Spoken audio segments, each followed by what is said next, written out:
What's going on? Today I wanted to cover something for the upper extremity. This exercise is mainly for wrist, forearm, and hand injuries.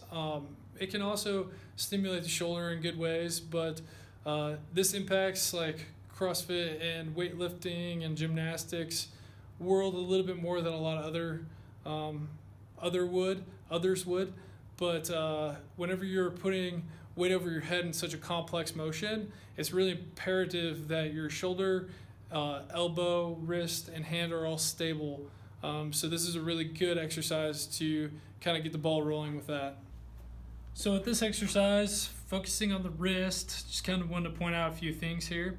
So one of the main areas of complaint is always along this joint line here, and it's typically through extension and loading. So handstand push-ups, pushing things overhead, and so forth.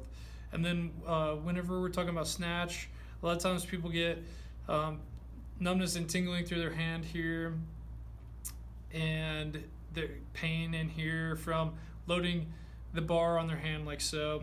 And so this can be another area of concern. And then in here, there could be tightness and just like some almost tendonitis-like feelings and things like that.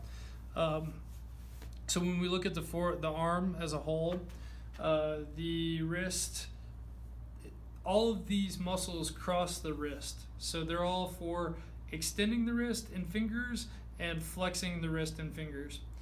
So the attachment for the flexors are here, the attachment for the extensors are mostly here, and one of the best ways to relieve a lot of the pressure that you're feeling in the wrist here, or even stuff in here, is to stretch these religiously, get a ball in here and kind of dig around, and then do some of the exercises that I'll be posting in the wrist, arm, and the upper quarter health file on the YouTube page. So just kind of giving you a rundown here.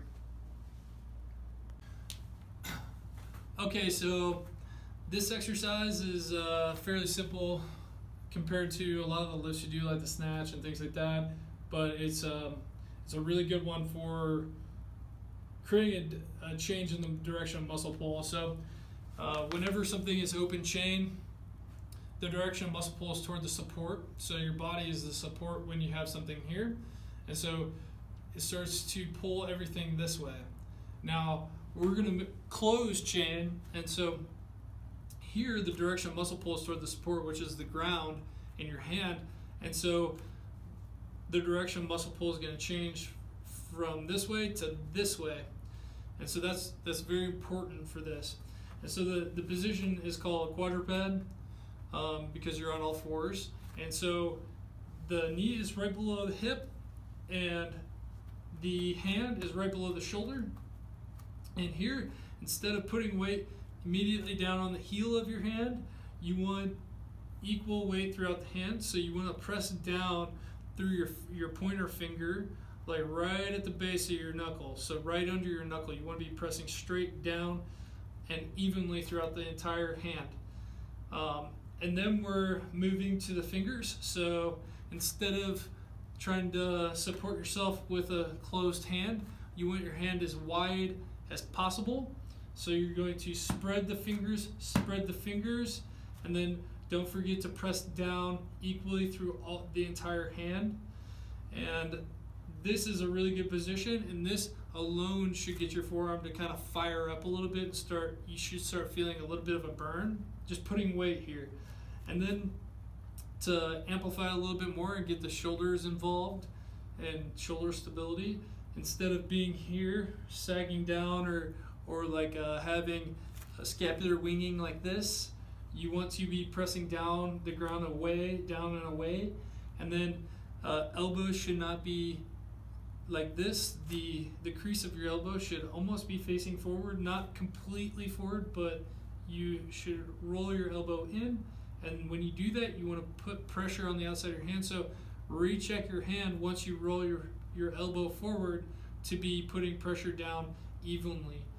And so here, not that this isn't hard alone, you should be kind of rocking forward and backward, nice and slowly, thinking about the position of your hand, thinking about the position of your elbows, and going through.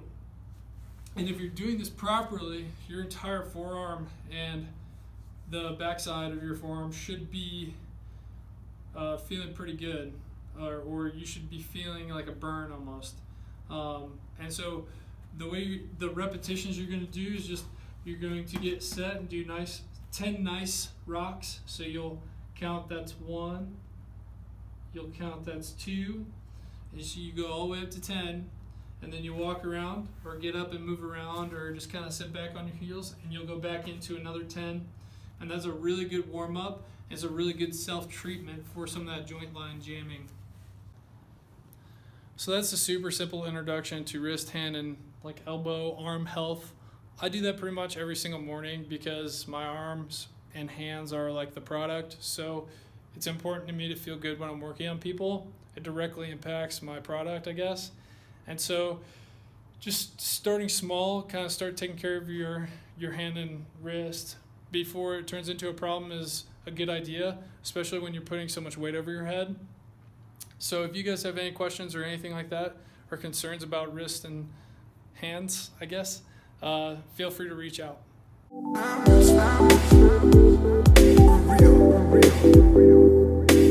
I'm